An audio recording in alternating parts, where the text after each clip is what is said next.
Alguma vez sentiu que a fé estava a ser abalada? E não por uma grande crise de vida, mas por aquelas pequenas distrações, sabe? Frustrações do dia a dia. Vamos explorar aqui uma ideia muito poderosa, a de que para proteger a nossa fé, primeiro a gente precisa de blindar o nosso foco emocional. Vamos ver como isso funciona. É uma ideia fascinante, não é? O que muitas vezes é atacado não é a fé em si, mas o nosso centro emocional. É como se fosse o alicerce de um prédio.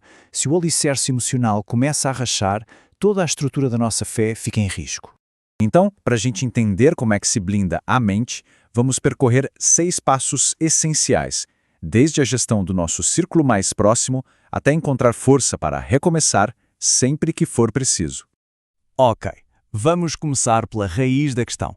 Qual é exatamente a ligação entre aquilo que a gente sente e aquilo em que a gente acredita? Pensa assim, a fé é o que nos faz acreditar no destino, mas o foco é o que nos mantém na estrada. Quando o nosso foco se quebra, se estilhaça, a nossa capacidade de ver o caminho à frente e a própria fé nessa jornada fica totalmente comprometida. Certo. Então, se o nosso foco é assim tão vulnerável, como é que a gente o protege?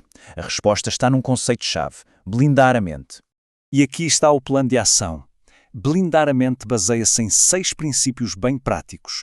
Primeiro, gerir o nosso círculo íntimo, sabe, com poucos amigos e que tenham valores parecidos com os nossos. Depois, é um trabalho interno. Abandonar as expectativas sobre os outros e parar de reclamar. E, por fim, proteger o nosso ambiente, evitando quem só reclama, e cultivar uma ligação espiritual mais profunda. Vamos explorar cada um destes pontos. Então vamos lá. Começando de fora para dentro, as pessoas que nos rodeiam. Os 2 primeiros princípios focam-se exatamente em quem a gente deixa entrar no nosso círculo mais íntimo.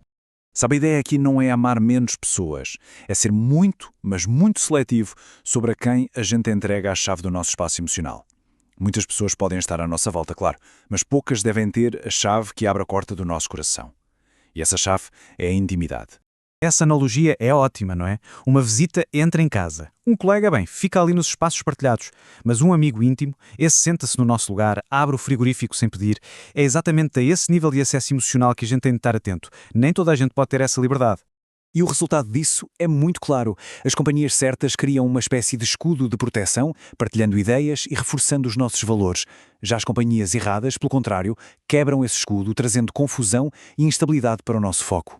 Ok, depois de arrumar a casa do lado de fora, com as nossas relações, o foco agora vira-se para dentro, para a nossa mentalidade e para a forma como a gente comunica. Este terceiro princípio, olhe, ele é radical, não colocar expectativas nas pessoas. Quando a gente espera que os outros nos carreguem, estamos a construir a nossa estabilidade em terreno alheio, um terreno que é instável por natureza. A verdadeira força vem de encontrar um pilar que não dependa dos outros. E qual é o antídoto para a reclamação? A gratidão. A ideia aqui é que reclamar não é só desabafar, sabe? É como espalhar a nossa dor, contaminando o ambiente à nossa volta. Em vez disso, a proposta é agradecer. E aqui não há meio termo. As nossas palavras ou plantam um jardim ou criam uma tempestade. Cada conversa é uma escolha. Ou a gente contagia com esperança ou espalha dor. Tanto para nós como para quem nos ouve. Mas calma lá. Não reclamar não quer dizer ser passivo, de jeito nenhum. Há uma diferença crucial aqui. Procurar justiça é querer restaurar o equilíbrio, é querer de volta o que foi tirado. Agora, procurar vingança é diferente, é querer que o outro sofra, e isso só nos mantém presos a um ciclo de dor. O quinto princípio é sobre proteger os nossos próprios ouvidos. A negatividade de quem reclama constantemente é um peso que nos é transferido, sabe? E isso arrasta-nos para baixo, quebra o nosso foco. Proteger o nosso ambiente emocional significa, por vezes, afastar-nos.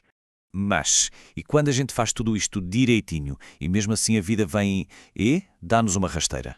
Esta secção aborda uma das questões mais difíceis de todas. Onde é que está a fé quando o inesperado acontece? É a pergunta que muita gente faz, não é? Se a fé é assim tão poderosa, por que é que as coisas correm mal? Qual é a vantagem de ter fé quando a vida parece tão injusta? Pois é, a vida acontece. Um acidente, um despedimento, uma injustiça. Estes eventos são dolorosos e, mais do que isso, eles podem destruir o nosso foco, fazendo-nos questionar se todo o esforço e a fé realmente valem a pena. E é aqui que a gente encontra uma redefinição que muda tudo. A fé não é uma ponte sobre os problemas, que nos impede de os sentir. É a força que nos impulsiona através deles. Não é para evitar que as coisas corram mal, é a força para continuar quando elas correm mal. Vamos reparar bem na diferença. A fé não para a tempestade à nossa volta. Em vez disso, ela transforma-nos por dentro, dando-nos a serenidade para enfrentar essa mesma tempestade. O objetivo não é mudar as circunstâncias, é mudar a nossa resposta a elas.